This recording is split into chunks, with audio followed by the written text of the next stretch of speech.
Well, joining us now is former White House Chief of Staff and Senior Advisor at Bondi Partners, Mick Mulvaney. Mick, so good to have you here tonight. What did you make of that interview, first of all?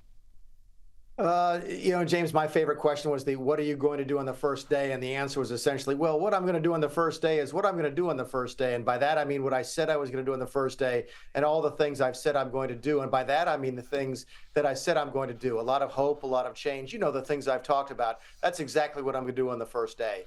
It was one of the most vapid sort of discussions I've seen in a long time in politics. I think the only person who did worse tonight than Kamala Harris was Tim Walz, who tried to defend lying about his military record. So it was not a good night. My guess is it will be well received by the left-leaning press in this country because at least it was an interview.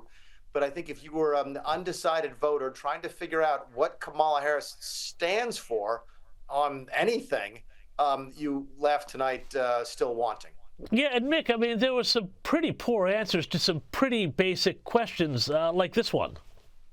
Joe Biden and I and our administration worked with members of the United States Congress on an immigration issue that is very significant to the American people and to our security, which is the border.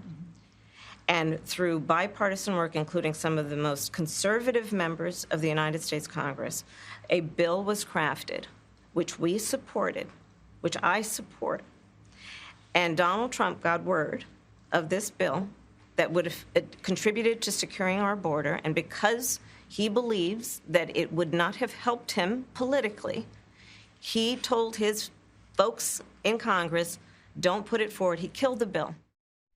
Mick, two things about this. Number one, I mean, she was border czar during this historic influx of illegal migration. And number two, what about this sort of style that she has where every time she gets sort of challenged or out of her depth, she goes into this kind of school teacher mode, like she's explaining things to a bunch of 5-year-olds? It works, James, on the left-leaning press. I mean, keep in mind that Democrats really do see organizations like CNN, like MSNBC, NBC, ABC, CBS, Washington Post, New York Times, but I could go on, as organizations attached to the Democrat Party. So the answer that she gave is satisfactory to folks on the left. It just doesn't necessarily appeal to folks who are down the middle or folks who are undecided voters. On the immigration issue, what I wish Dana Bash, the interviewer from CNN, had asked is the follow-up question, which is, okay, so you now support a bill that supports building a wall, even though during the debate you said that building a wall was un-American. When you say you've kept your values but changed your position, how are those two things consistent? Is building a wall still un-American? Again, you could ask this of Kamala Harris on a bunch of different issues because she has switched on a bunch of them. I'm not sure how the answer, well, I'm keeping to my values, really explains why you're completely flipping on the issues. I wish we had seen that follow-up on the border wall for sure. Well, I mean, we had another sort of similar thing happen on the issue of fracking. Have a look at this. Do you still want to ban fracking? No, and I made that clear on the debate stage in 2020, that I would not ban fracking. As vice president, I did not ban fracking. As president, I will not ban fracking. In 2019, I believe, in a town hall, you said you were asked, would you commit to implementing a federal ban on fracking on your first day in office? And you said, there's no question I'm in favor of banning fracking. So yes. So it changed in that campaign? In 2020, I made very clear where I stand. We are in 2024, and I've not changed that position, nor will I going forward.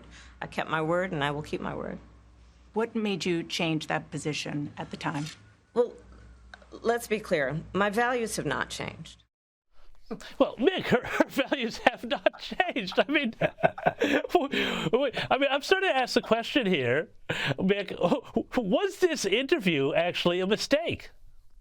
Yeah, it's sort of like that. I was against fracking before I was before fracking, or for fracking before I was against fracking. Yeah. No, it's not a mistake because, again, it was on at 9 o'clock on Thursday.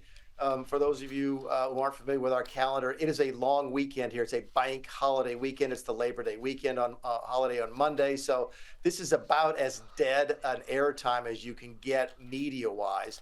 But they had to do it. My guess is you will not see Tim Walz and Kamala Harris do a lot more interviews before this election. Why? They're doing fine without doing these types of things, as they learned with their first policy proposal, James, when they came out to talk about price fixing, price gouging that turned out to be a complete disaster from a campaign perspective.